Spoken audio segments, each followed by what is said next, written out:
Hi guys, my name is Nonima Tigela. Welcome to my YouTube channel. So today I want us to talk about the murder of DJ Waras, what we know and what the court is still deciding. I didn't report on it. I was so shocked.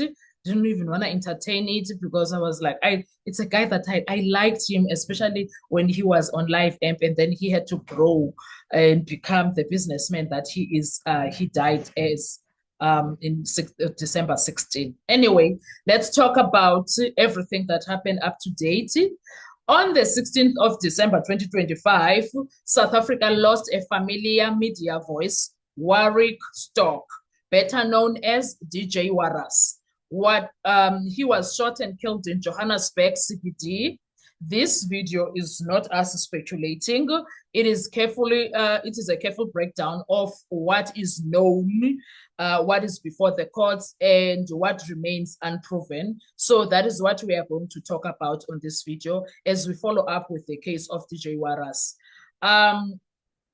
DJ Waras was a respected radio and television personality associated with YFM and 5FM. In the later years, he also worked in security and property-related operations, including building reclamation, a space known to involve high risk. Then the day of the shooting, on the 16th of December 2025, Warwick Stock, who is known as DJ Waras, was fatally shot in the Johannesburg CBD. Police opened a murder docket immediately. At this stage, how and why he was targeted had not yet been established in court. We are still in early stages. And then let's talk about the arrest and the court process that we currently see. Within days, SAPS announced the arrest in connection with the murder. One of the accused named in open court is Victor Majola. The matter is currently before the Johannesburg Magistrate Court. The charges include premeditated murder, which places the case in the most serious legal category under South African law. At this stage, the court has been dealing mainly with bail hearings for Mr. Victor Majola, not the trial itself, Okwamach.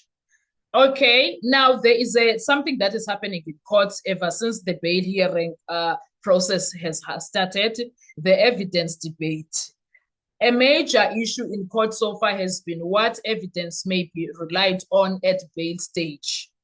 There have been disputes around CCTV and video material, with the court limiting or excluding some footage during bail arguments. This does not mean evidence is false. It also does not mean it's true. It means the court is applying strict legal rules about when and how evidence may be used. Okay, let's talk about threats before his death.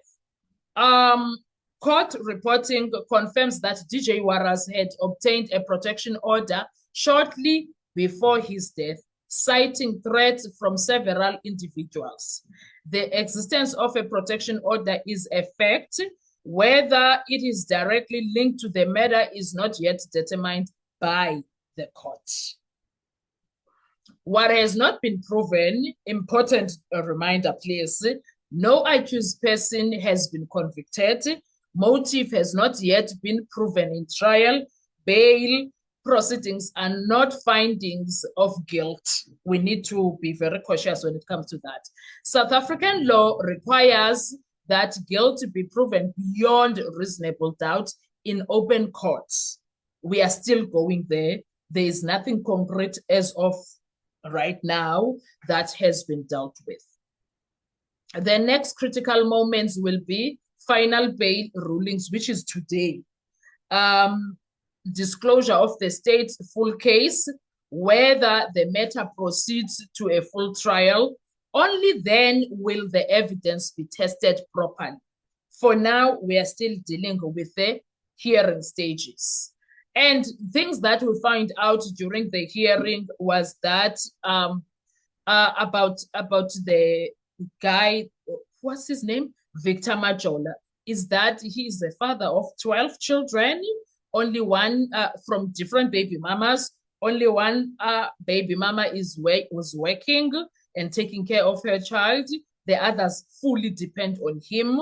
And he is not a married man. He has 3 taxis. His business I think his business is plus minus 500K per annum. I think I heard that. I could be wrong. Please correct me. And his family is being supported by him. I think they said he is from Mutu, KZN. And the other thing that I noticed on his first day appearing in court, he looked like a person that was in pain, the way he was moving. And then he came to court and told the court that he was beaten up. And remembering what I saw the first day he came, he looked like Bam straight. Bam So for now, we currently don't really know what happened to him, but he's claiming that he was beaten up. That's what he is claiming, that he was beaten up by police trying to get him to confess, I think. And he is coming up. He's not the shooter. He is someone that is being claimed is being alleged as the organizer, the mastermind of the shooter, of the shooting, I mean. So that is that is few of the things that we are hearing during the arguments of the bail hearing. His lawyer is citing all of those things, and things that happened also during his arrest. It was a lot, guys, because I think the Senzo Mayiwa case has taught us a lot of things, guys. Has taught us a lot of things when it comes to being first, before you make up your mind about anything that is said by police. You need the trial. The trial is where things get exposed. Before you make up your mind about someone that is arrested, for yourself, you need to make informed decisions or informed takes on things when you hear the trial itself, because we have learned a lot. We have learned a lot from the Senzo Mayiwa case. It's not nice. That situation has put us in a place where we are like, I'm gonna wait for the trial because Ninama Polisa, you do a lot of things. Okay, let's check some of the things that Victor Majola claims against police during his arrest. Because wow. Okay, maybe we should do a separate video for that, don't you think? Maybe we should do a separate video for that, because there's a lot of things that look very familiar when it comes to that. But DJ Waras did not deserve to die that way.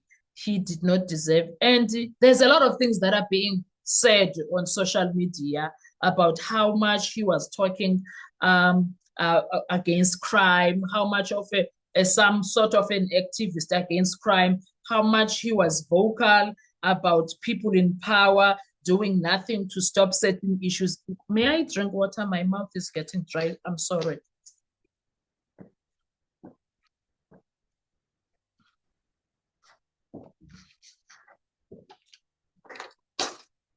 Sorry.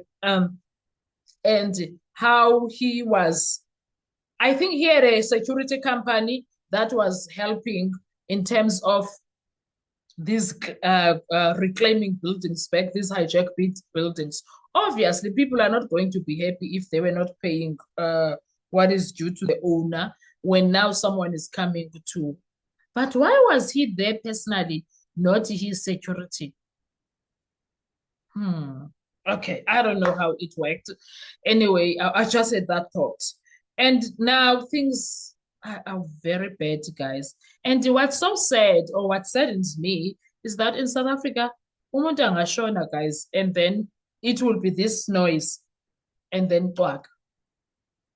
I pray to God that this is not going to be another Senzo Meyiwa story. It's not going to go like that. I pray to God. And I pray to God that it's not going to be the AKA story. Uyabona Senzo died during there was people that he was with, but they are giving us stories engafani.